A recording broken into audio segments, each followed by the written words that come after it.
Fala Dev, beleza? Seja bem-vindo ao Programando Qualidade. Nesse quadro eu falo sobre as estratégias, os desafios e as dicas para você melhorar a qualidade do seu código.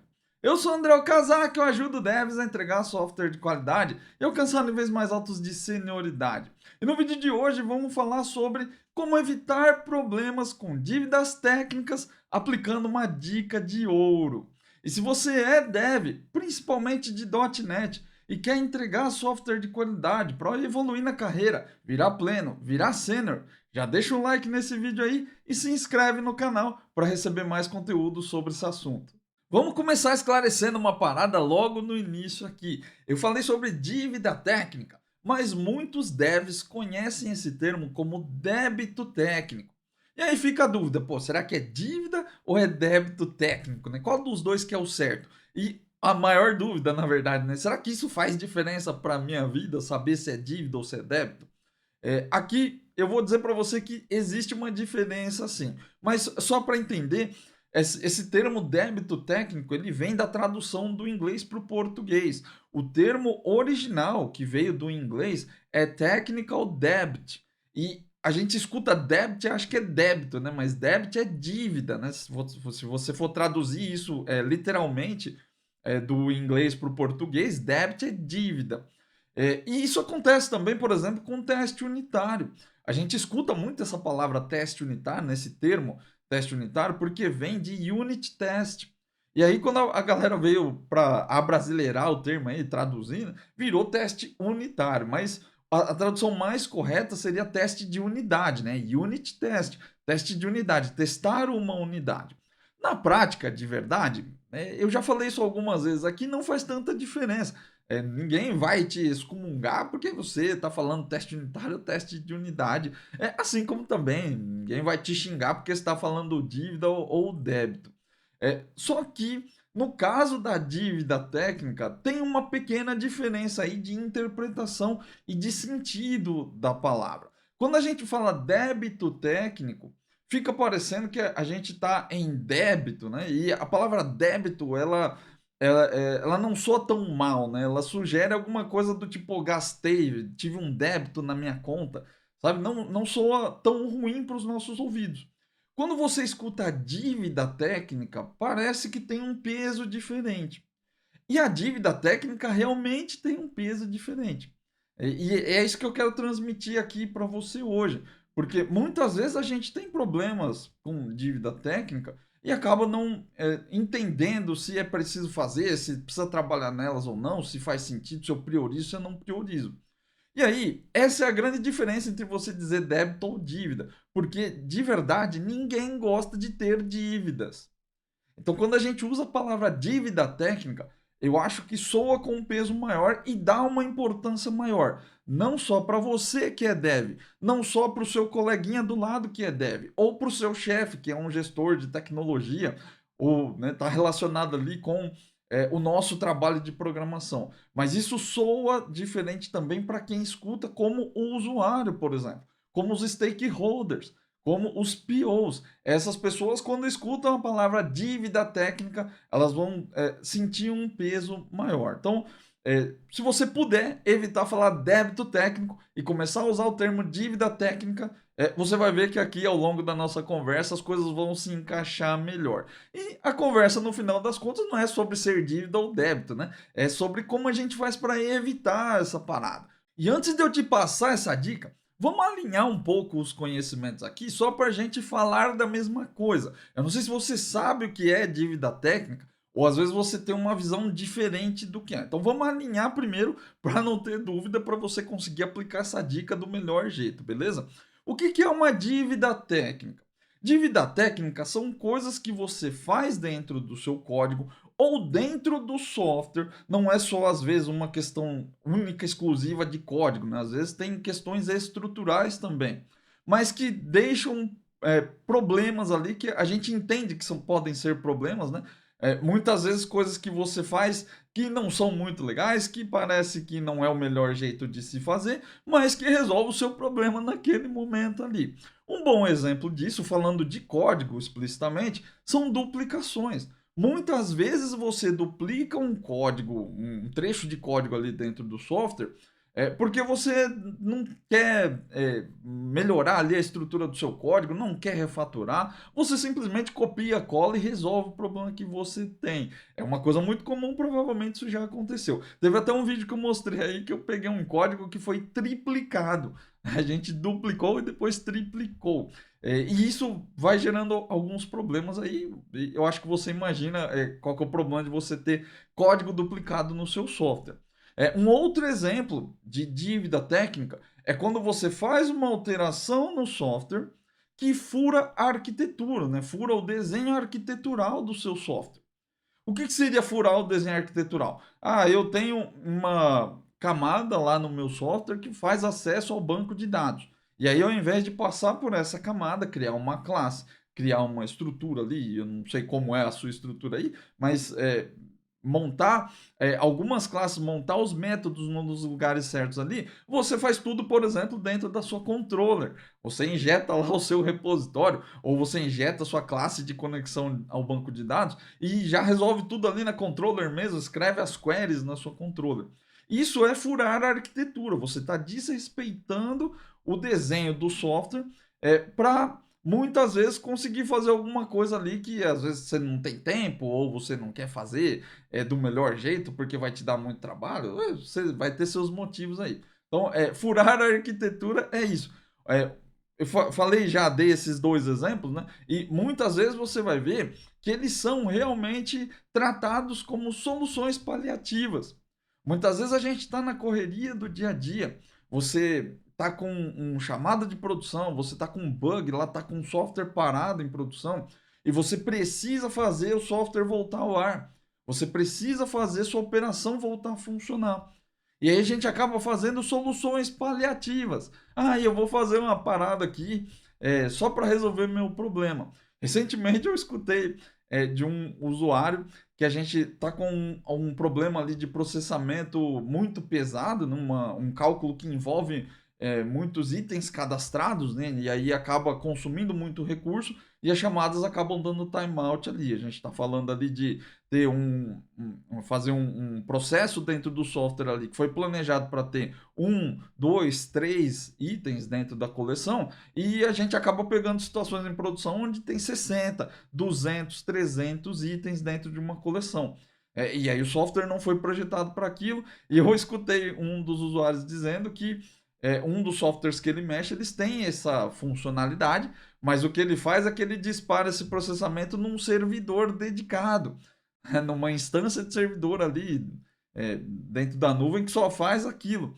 E isso, obviamente, é uma solução paliativa, não é uma solução definitiva, né? Não é algo que escala. Eu não vou colocar 30 servidores para fazer 30 processamentos paralelos.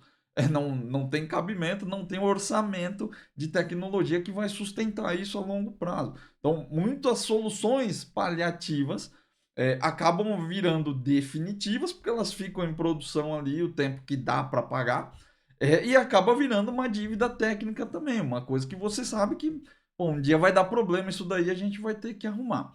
No final das contas, de verdade, é tudo gambiarra mesmo. Vamos falar o português claro aqui. A gente não pode se enganar. E eu entendo que muitas vezes a gente tem que fazer uma coisa que não está ali dentro do nosso alcance. É o tempo que a gente tem. O seu software está fora do ar e eu preciso botar ele em operação. É melhor fazer uma gambiarra do que ficar uma semana tentando fazer o melhor dos mundos, né? Um mundo perfeito. Você pode fazer uma gambiarrazinha ali e botar o software no ar. Mas tudo isso gera dívidas técnicas. Então, dívida técnica é uma coisa que você quer é, colocar em produção, que você quer colocar no seu software ali, mas que você sabe que não é o melhor jeito de fazer, não é escalável, que não é a melhor solução e que isso pode dar realmente algum problema em algum momento do futuro.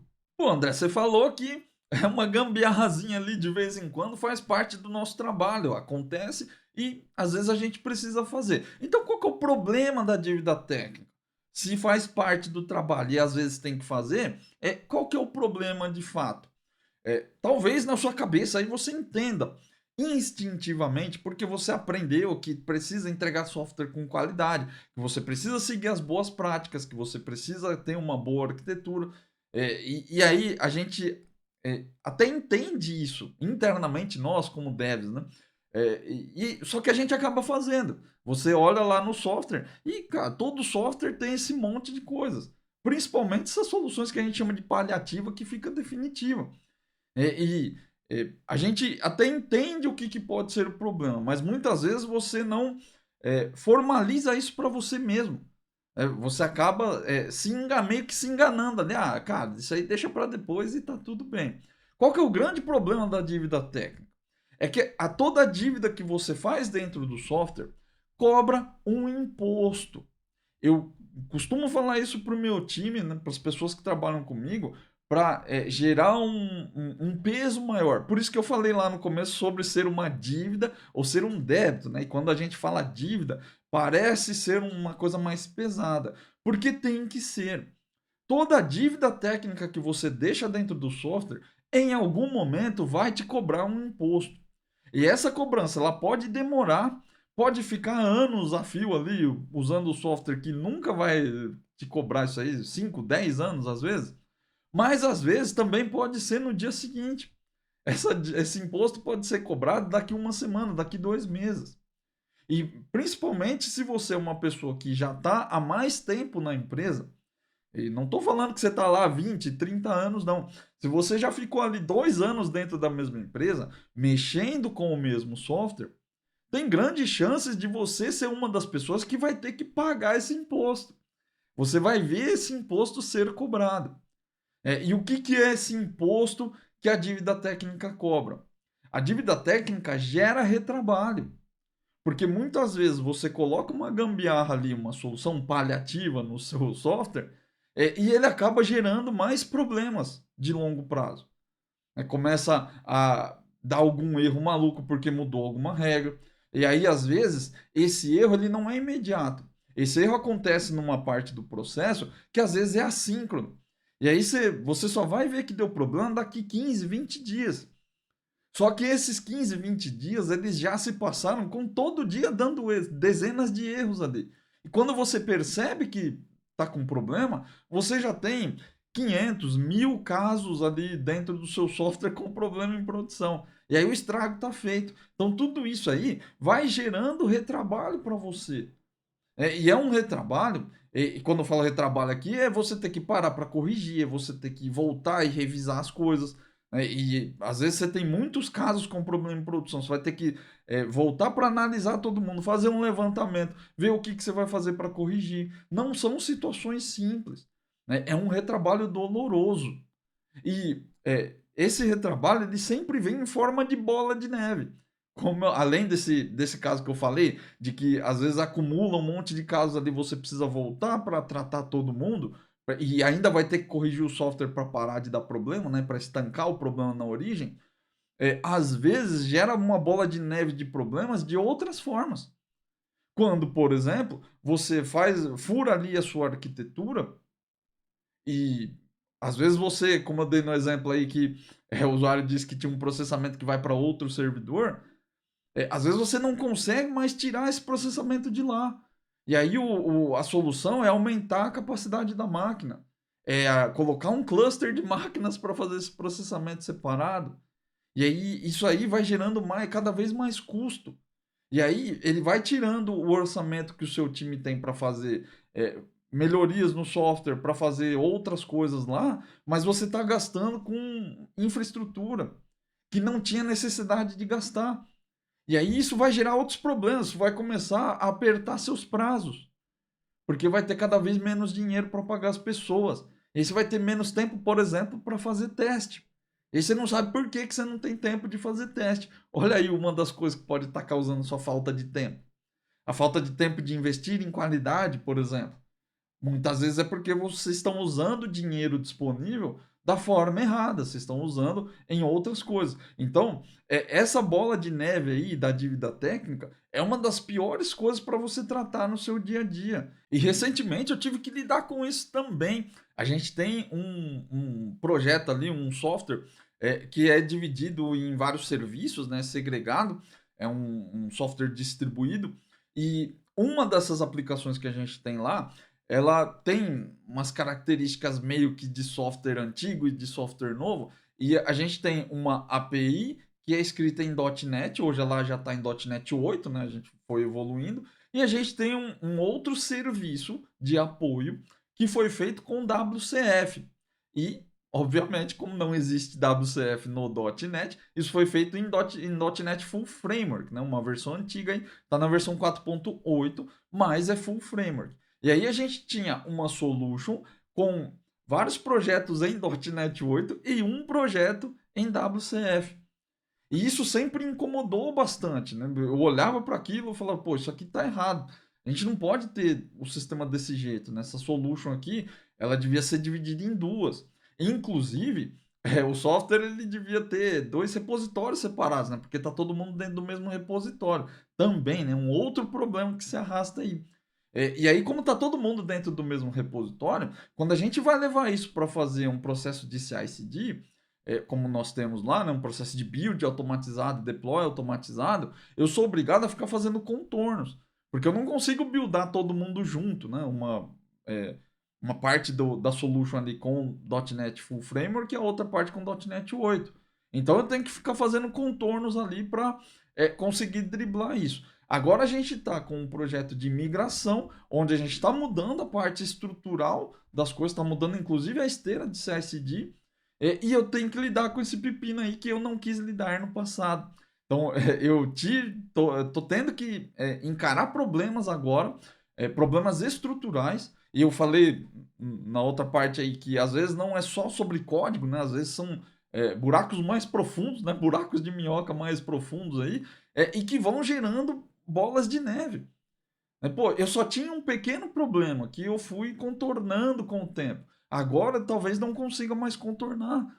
Ou se eu conseguir, eu vou ter que talvez fazer uma outra gambiarra ali para resolver o problema. Então a gente vai arrastando essas dívidas técnicas, e cada vez que a gente arrasta, ela gera mais imposto. Fica mais caro para pagar esse imposto. Então esse é o grande problema da dívida técnica. Quanto mais você arrasta a dívida, maior é o imposto que você paga e mais caro vai ser para você resolver. E às vezes essa solução vai ter que vir no momento que você não está muito tranquilo, não está muito tranquila. Você vai ter que resolver na correria, você vai ter que resolver com estresse e isso é doloroso. Esse é o maior problema da dívida técnica. Agora que a gente já alinhou o que é dívida técnica, que você já entendeu aqui qual é o problema de fato que a gente encara quando tem uma dívida técnica, ela não é só um ifzinho que você fez uma gambiarra ali, é muito mais do que isso. É um problema muito maior do que às vezes a gente imagina. Qual é a dica de ouro que eu quero te passar? Como que você faz para evitar essas dores de cabeça?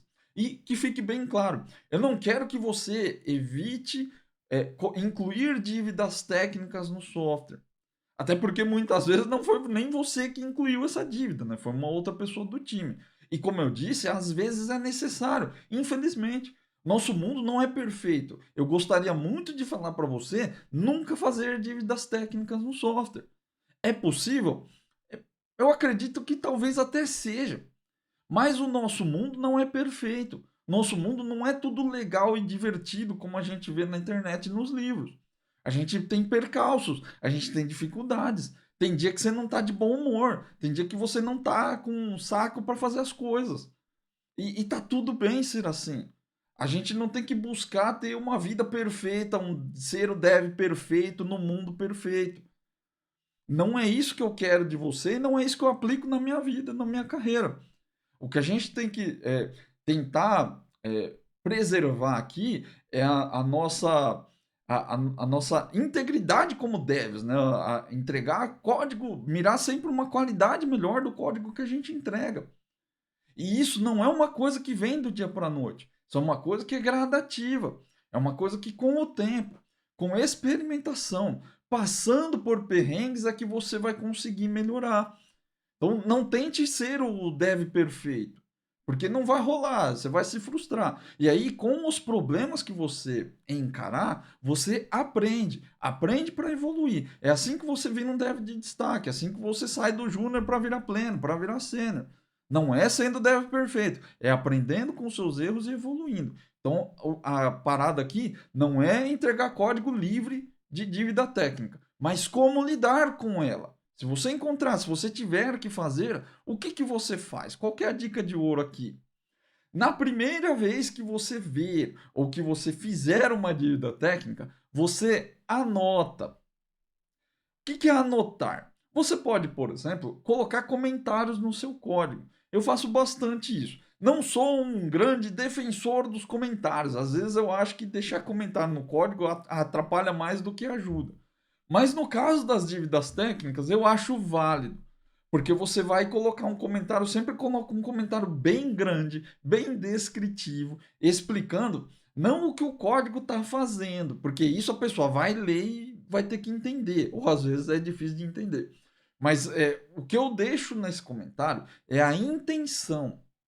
O que, que eu quis fazer com aquele código? Por que, que eu tive que fazer aquilo? Qual foi a minha motivação? Eu não é ficar procurando justificativas para fazer gambiarras, mas deixar registrado o porquê. E aí o próximo dev que vier, ele tem a oportunidade de ver. E por isso que eu acho que é importante colocar comentários. É um recurso que eu utilizo bastante. Só que às vezes não dá para colocar comentário no código, porque às vezes não é código.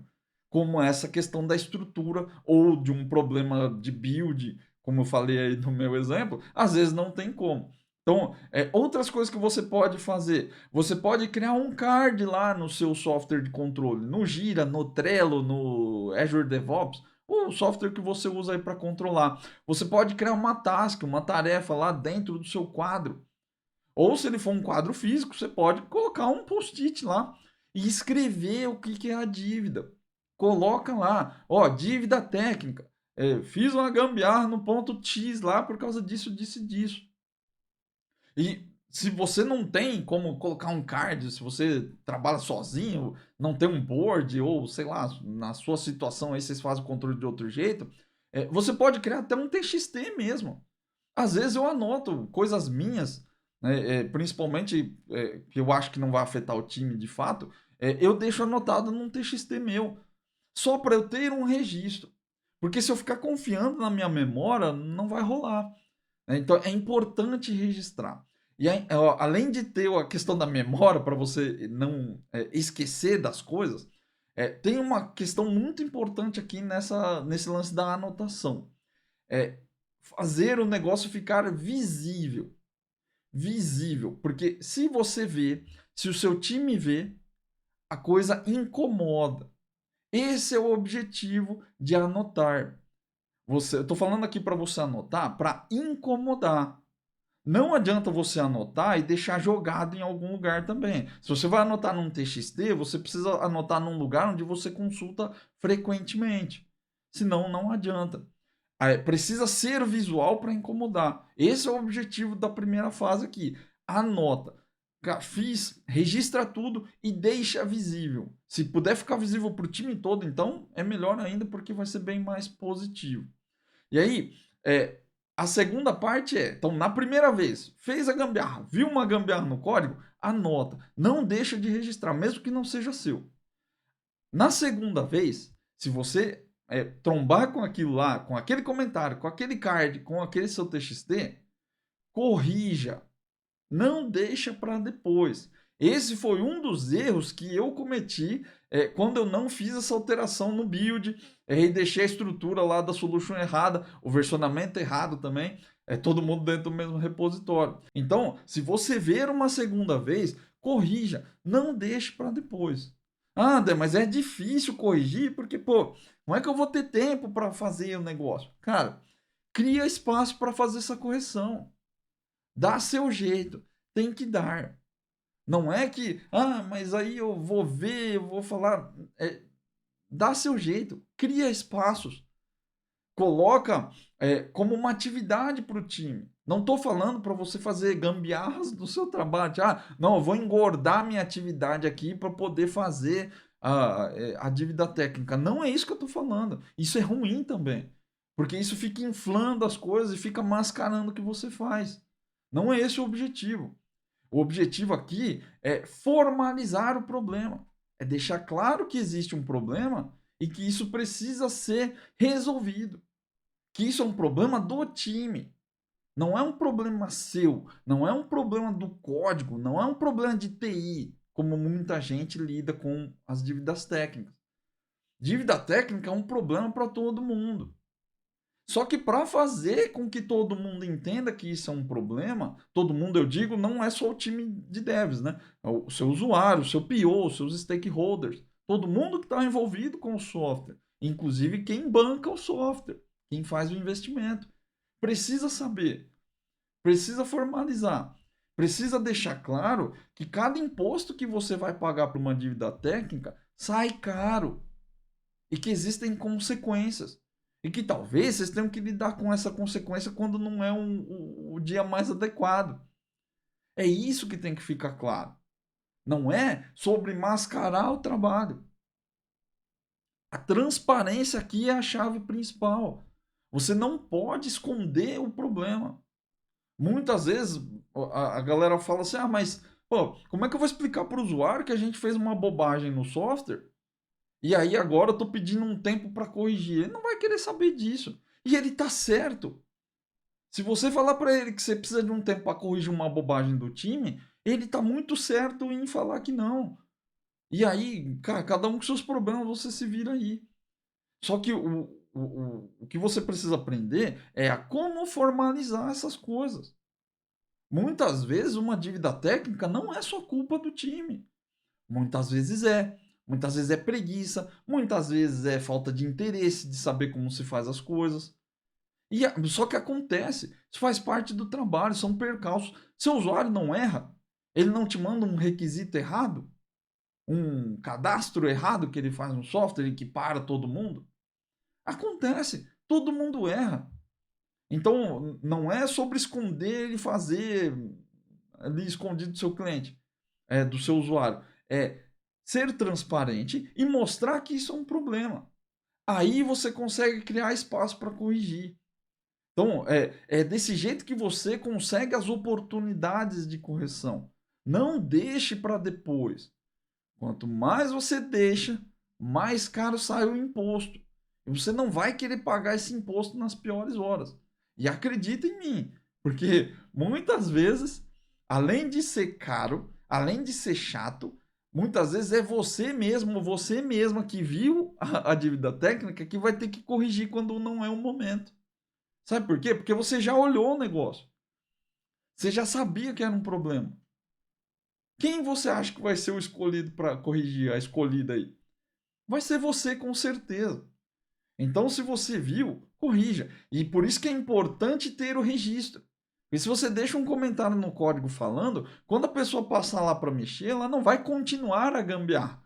Ela vai tentar melhorar, porque ela vai ver o comentário. Ou na pior das hipóteses, ela vai lá no Git, vê lá um blame lá, vê quem foi que incluiu esse comentário, e pergunta.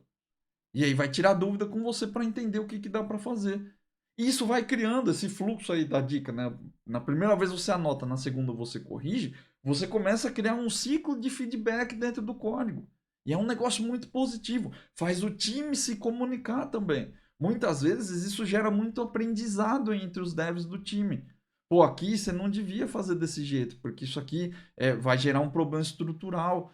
E aí a gente vai aumentar a carga em cima da nossa instância aqui, do nosso servidor, e aí vai gerar mais custo. Talvez seja melhor fazer de outro jeito aqui, remaneja e tal. E isso vai gerando aprendizados. Então, são coisas muito positivas que nascem com atitudes pequenas. Né? Com a forma como você encara a dívida técnica, o que você faz, uma anotação que você faz ali, processo, né? Fluxo, processo de trabalho com o time. Isso gera pequenas melhorias que vão se juntando e vão gerando bolas de neve de coisas positivas dentro do seu código, né? Bolas de neve de melhorias no código. Isso é importante de entender.